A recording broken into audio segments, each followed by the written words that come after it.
Hey, what's up, my friend? Welcome to today's episode of the Think Unbroken Podcast, where we are going to be talking about nourishing your mind and understanding the intersection between mental health and nutrition.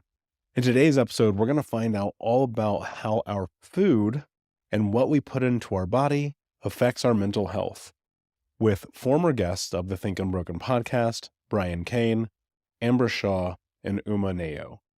And in this episode, not only are we going to talk about the food that we consume and how it impacts us, but more importantly, we're going to talk about the mindset of nourishing our bodies for success. Many of you know my journey, but if you don't, previously I was over 350 pounds, smoking 2 packs a day and drinking myself to sleep. And it wasn't until I got deep into the healing journey that I started to really understand the impact of the food and drink that I was consuming. I can tell you it's honestly like night and day. When I stopped eating fast food every single day, processed food, sugars, getting my highs off of energy drinks and smoking cigarettes and drinking a bunch of alcohol, not only did the weight come off, which is definitely a conversation to be had, but more importantly, the way I started to feel about myself shifted. I grew up and I really had this thought process that I am quote unquote big boned, or it's in my DNA, or this is what the people in my family are like. When in reality, it was the nutrition or lack thereof in my life that was causing the most problems. Now, of course, there's a little bit more to the equation than simply that, but this one area of your life, if shifted, if you change your nutrition, and you change the food that you're putting into your body, I can guarantee you that you'll see your mental health change as well. So I'm very excited for this episode, Nourishing Your Mind. And until next time, my friends, be unbroken. I'll see you. What I'm curious about here, Brian, is for people listening, because I do believe that there is a correlation between mental healthness and physical healthness. I think they're hand in hand. People will argue, say maybe not. I'm a proponent that you can't have one without the other. So if you're in this place and you're like, man, my life is a disaster. I'm depressed. I'm anxious. I don't want to do this. I don't want the 5 a.m. club. Like, where do you really start in this? You start with small changes and realize that ordinary things done consistently well lead to extraordinary results over time. And it's not about making all these massive changes. And to keep the analogy of weight loss here, because I think weight loss goes across everything. It's entrepreneurship. It can be, your trauma. It's the same kind of idea in terms of the principles of success from my experience anyway. You're breaking it down into what's the small change that I can do now that's going to inevitably lead to the end result that I want. And you stick to it no matter what. Like, it can be something as simple, Michael, as, right, I'm not going to take the elevator. I'm not going to take the escalator. I'm not going to take the lift at work anymore. I'm going to take the stairs. That's consistent, regardless of how small that change is. You have a weight loss goal. You've made this one change. There's a lift and an escalator and an elevator that you could take to your fifth floor or sixth floor in your office. But no, you're going to take the stairs. That's a non-negotiable. You've set your non-negotiable. I'm doing it regardless of how I feel. One of my mentors used to always tell me that successful people do what they have to do regardless of how they feel. You set it as a non-negotiable, and that's what you do consistently over time. It's the same with food changes. A big mistake people make is if you're 100 pounds overweight, you don't need to make massive changes to lose weight. And some people will go on a mad diet, or they'll change all of their meals and all of their food. I'm like, if you've got 100 pounds to lose, I'm like, slightly eating less calories is going to be basic calories in, calories out for the majority of people. So if you're eating, I had one girl that I was working with back when I was a one-to-one trainer before I moved online, and she was 120 pounds overweight, and she was eating, 7 or 8 Mars bars every single night. And I was like, okay, I just want you to eat 5.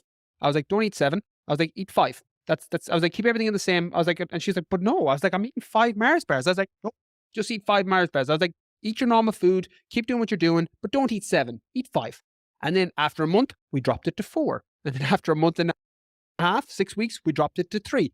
Eventually brought it down that she was just eating 1 or 2.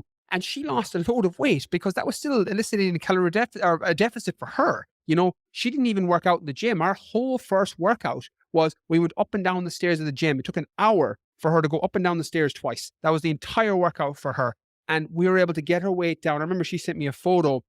It's still one of my favorite things of all time. When She went into an airplane and into a plane and was able to put on the normal seats. She's like, this is the first time I didn't have to buy two seats. And I was like, that's amazing. Because she was so big, she obviously had to use the seat belts from the two seats.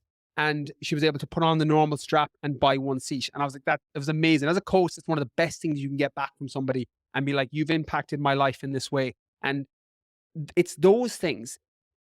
People will make too many big changes too soon in whatever it is they're doing. And that's a recipe for failure. Like, you're going to fall off. Like, nobody can change their entire life over the space of a week and expect to stick to it. I consider myself quite disciplined and I can't do it, and I think a lot of people, Michael, you would probably be in the same bracket. You try to make way too many changes too soon. It's a recipe for failure. So set yourself up on the front end for success. Even if that's a small win that you consistently do because it's a non-negotiable, that's enough to get you up and running. And then you build on that. Another small change is like, if you're trying to lose weight or build muscle or lose body fat and you haven't been eating that well, I'm like, change one of your main meals. I'm like, change your breakfast, make a healthy breakfast choice, maybe some scrambled egg, some poached egg on a whole grain bagel. Eat whatever you want for lunch, your normal food. Eat whatever you want for dinner. And just for the next 14 days, for the next 21 days, you are making a good food choice at breakfast. You've made one meal choice that's going to have a positive impact on the rest of your day. And then in 3 weeks' time, you look at your lunch. You start making a healthier food choice at lunchtime. And then for 3 weeks, you just do breakfast and lunch and you eat whatever you want for dinner, have whatever you want for snacks. And then in another 3 weeks, another 4 weeks, you look at your dinner. And then over the space of 3 months, even less in some cases, you've gone from eating whatever you want, not making any conscious food choices, to eating a good quality breakfast, a good quality lunch, and a good quality dinner. So you're now probably feeling more energized. You probably have an increased metabolic rate. So you're probably burning more calories. So you're moving more throughout the day because your energy levels are up. Your sleep is probably improved. Your sex drive is potentially improved. Your hormones are more balanced because you're not eating all the artificial foods that you were eating before. And over 3 months, you've completely changed your diet. But people want to do it overnight. And that's a mistake because it just doesn't help based on your starting point. So don't go from 0 to 10, go from 0 to 1 and then 1 to 2 and build from there. One of the things that I want to talk about and actually go a little bit deeper here with, because I think it's important. I don't actually agree with you about something, and that's that people know what to eat. And the reason why I say that is because there's so much misinformation in nutrition. Like, this, you go look at the back of a box, people may think that's healthy, right? Or fast food or whatever. Can you give us just some baseline pointers about what is the difference between like healthy food and bad foods? And again, this is objective to everyone, so let's be clear, but also why you said, maybe packaged foods aren't the way that you should go. Yeah, of course. And I think what I meant by, most people know that, and I do think you're right. There are like kind of the healthy foods in the box that can actually be like just as, just as bad for you. But I think kind of on a broader scale, what I was talking about is I think most people know that like an apple is going to be better for you than a box of Oreos. Right. Like I think that those extremes, but you're right, there is a gray area that can be very confusing to people, particularly because of the way that these food companies market and all of that stuff. So, the thing is that just to kind of, explain why I say that, when it comes to nutrition, right? Nutrition really can be very simple. We have just overcomplicated it. We very much overcomplicated. When I talk about getting more real food into your diet, I'm really talking about the perimeter of the grocery store, right? So if you'll notice, pretty much every grocery store is set up the same way. It's at the perimeter of the grocery store, not snaking through those inner aisles. Where you're going to find the fresh foods are going to be around the outer perimeters of the store.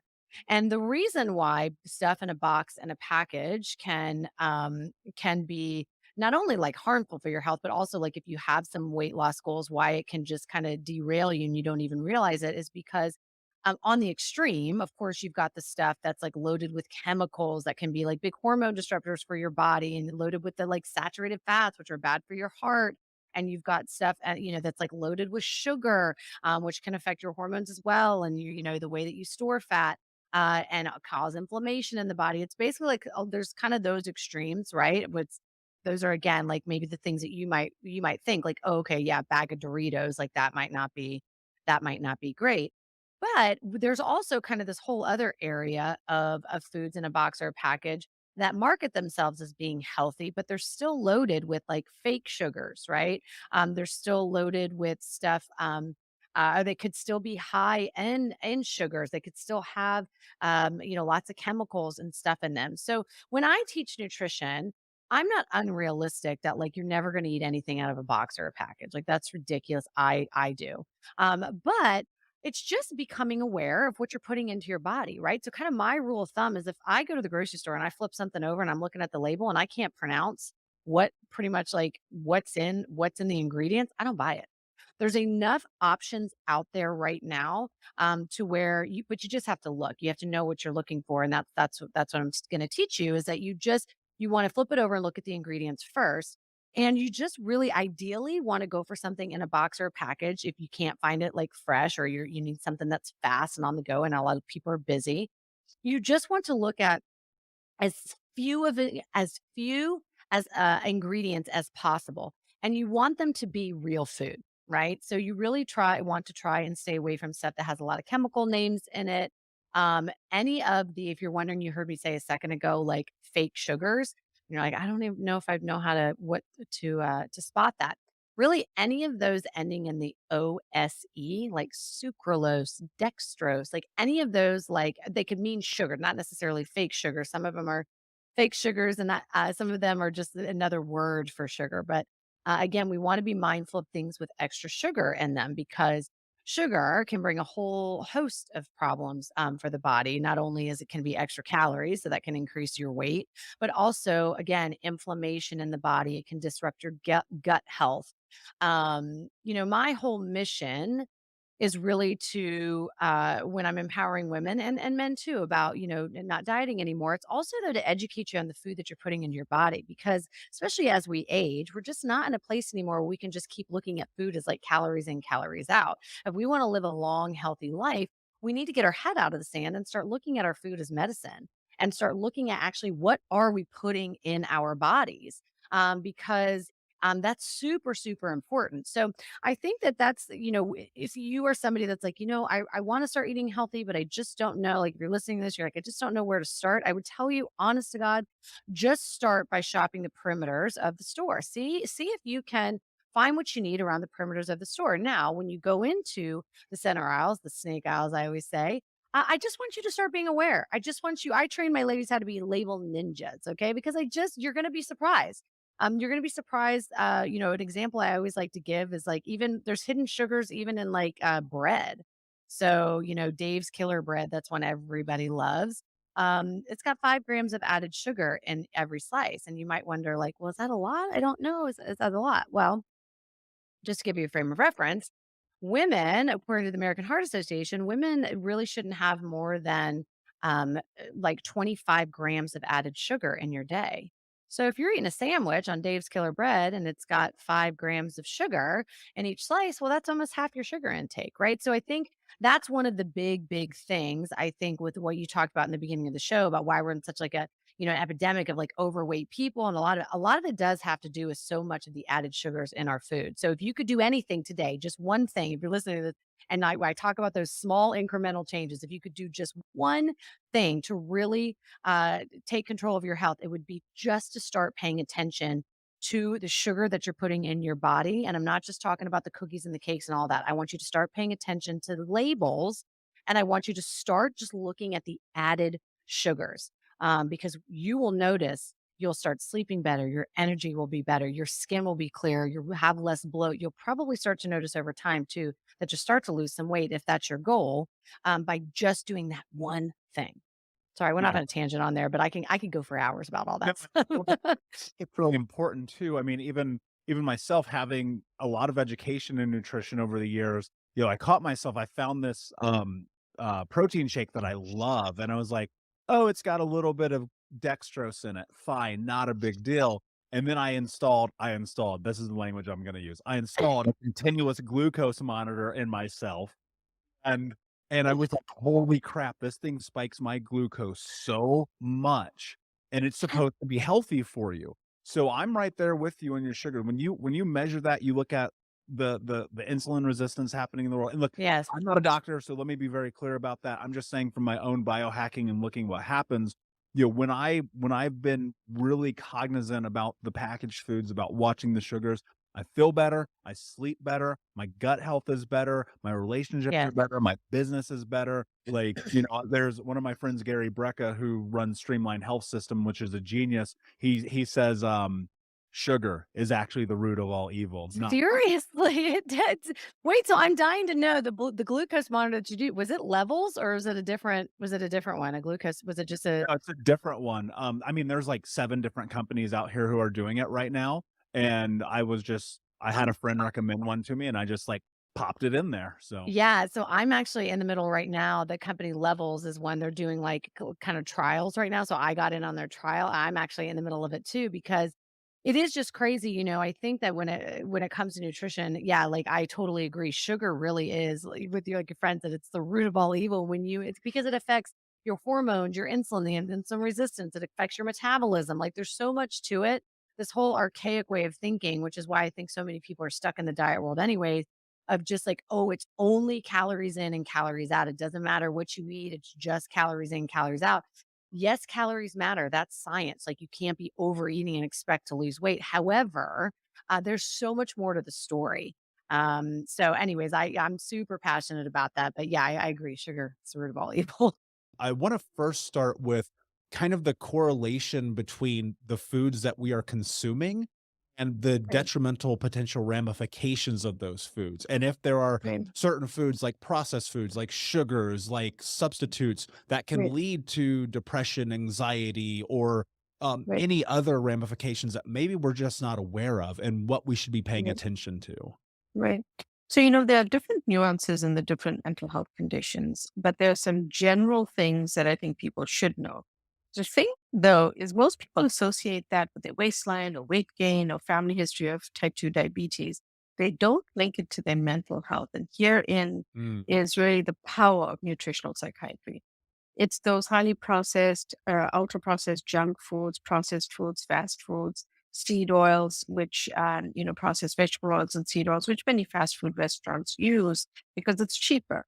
And then, the high fructose corn syrup which is also in many savory foods. You don't even realize it. So it's not just a sugary candy or something that has sugar. It's also other foods. Artificial sweetness is another big one. And so, the wrong types of fats, the kind of shelf stable baked goods that have those fats that are unhealthy for our body. Uh, Many of those things, people think, oh, if I do that, if I eat that, I'm going to gain weight, but they also affect your mental health. Here's a quick one. If you're eating lunch meats for maybe what you think is a healthy lunch meat, but it contains nitrates that actually drives depression. If you're thinking, oh, Dr. Naidoo talk about eating yogurt because yogurt has, I should talk about blueberries and she talk about yogurt. I'm going to get a blueberry yogurt. Well, a fruited yogurt, a half cup, can have up to 8 teaspoons of sugar in it. Mhm. So it's not that blueberries or yogurt are not healthy. It's that the fruited yogurts and the way in which they are kind of brought forward through advertising, people think, oh, that's the great option. But the added sugar really knocks away the positive benefits. So have the plain yogurt if you consume dairy, and have the blueberries with it, but don't buy the fruited kind. Those are just some simple things that we don't realize sometimes when we shopping or buying our food. What is happening as the body is metabolizing sugar that can lead to depression or anxiety, or with nitrates leading to increased levels of depression? Like what is actually happening from a physiological perspective? So one of the mechanisms, there are a few different mechanisms that are being explored and are evolving as we understand nutritional psychiatry. But one of them is oxidative stress and inflammation. Inflammation in the body is really being seen as underlying conditions like depression, anxiety, and even cognitive disorders. So if you think back to just what we're eating, when we're eating an unhealthy meal, the food is processed, the gut and brain are connected. So our digestive tract, we start to chew food, we swallowed, it starts to interact with our gut, goes to our stomach, all of that, but it also involves these interaction with the gut microbes. When you are eating healthier foods, those breakdown products of digestion also include positive substances for your body and for your brain. One of those is short chain fatty acids. But when you're eating the kind of just the fast, you're always in the fast food lane and eating the foods that we know are unhealthy. The breakdown products are more toxic to the body and to those microbes. And they are toxic metabolites that they interact with the bad microbes in the gut, right? Because they're good microbes and bad microbes. Good microbes are there to cheer us on, help us with many bodily functions from sleep and circadian rhythm, which is our internal body clock, hormones, vitamin production, immunity, many things, including mental health. So when they are not being nurtured, but their bad neighbors are being nurtured, those bad microbes take over time and sets up for gut inflammation. Gut inflammation, because there's a single cell layer lining the gut, is easily disrupted, and gut inflammation, therefore, through the loop and through that system being connected, can lead to brain inflammation. So it really starts there as one of the mechanisms. And I use that example because it touches the oxidative stress, it touches the inflammation, the neuroinflammation. And because we are eating, chewing, and swallowing our food, it's an easier mechanism to understand. Thank you so much for listening to Think Unbroken. Please share this episode with someone who could use it and help us move forward in our mission of ending generational trauma in our lifetime. And if you would, please take 5 seconds to pop on iTunes or Spotify, hit that 5-star, leave a review, and you can also reach out to us on social at Michael Unbroken or at Think Unbroken. And of course, you can check out our YouTube channel at Think Unbroken. Thank you for being a part of Unbroken Nation, my friends, and until next time, be unbroken.